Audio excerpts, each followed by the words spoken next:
Chapter 3 హాస్యం 8వ తరగతి 1996 ఎడిషన్ గద్యభాగం. సో ఇందులో ఏముంటుందంటే కుర్రవాడు గుర్రం చనిపోయిందని చెప్పాడు ఒక అధికారికి.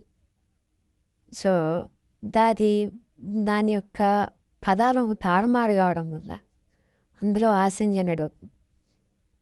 ఇది అప్పుడు ఎలా ఉండేదంటే మనకు ఈ హాస్యం కథ చదువుకున్నప్పుడు చాలా బాగా అనిపించేది. ఎందుకంటే అప్పుడు మేము న్యూస్ పేపర్ కూడా చదివేవాళ్ళం కాదు అంత బాగా. మాకు బుక్సే చాలా నాలెడ్జ్ ఇచ్చేది అన్నట్టు. సో బుక్లో దొరికిన ప్రతి ఇంతకుముందు రీప్లేస్ కదా, అప్పుడు ఏదన్నా ఇప్పుడు ఇన్ఫర్మేషన్ కావాలంటే ఇంటర్నెట్లో సెర్చ్ చేస్తున్నాం కదా. కానీ అప్పుడు మనకు ఏదైనా ఇన్ఫర్మేషన్ కావాలంటే బుక్సే, లేకపోతే న్యూస్ పేపర్సే. అట్లనే మేము ప్రతి ఆదివారం ఏం చేస్తానంటే న్యూస్ పేపర్లో ఉండే సండే బుక్లో ఉండే కథలు కానీ దాంట్లో కొన్ని హాస్య సన్నివేశాలు ఉంటాయి, కామెడీ సీన్స్ ఉంటాయి అన్నమాట. అవి చూసేవాళ్ళం. కానీ మా 8వ తరగతిలో సపరేట్గా ఒక హాస్యం మనకు చాప్టర్ ఇప్పుడు మీరు చూస్తున్నారు కదా. ఇది ఉండడం వల్ల ఏమైందంటే చాలా ఇంట్రెస్టింగ్ అనిపించేది. ప్రతి మాకు విన్నంతసేపు ఇంకా ఇంకా ఇంకా పాఠాలు ఉంది ఇంకా బాగుంది అనిపించేది. ఎప్పుడేంటంటే మొబైల్ ఫోన్ వచ్చినప్పుడు, మొబైల్ ఫోన్ అంత వాడుకోలేదు మాకు.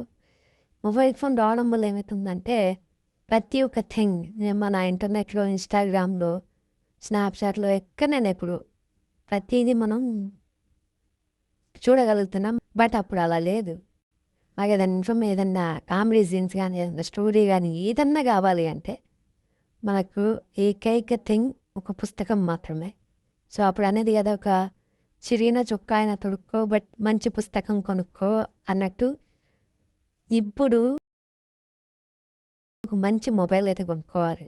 సో దాంట్లో అన్నీ మనం నేర్చుకోవచ్చు. అది స్టోరీ. సో హాస్యం 8వ తరగతి అప్పుడు ఎంత బాగుండేది, చాలా నైస్గా ఉండేది అన్ని విషయాలు. Thank you.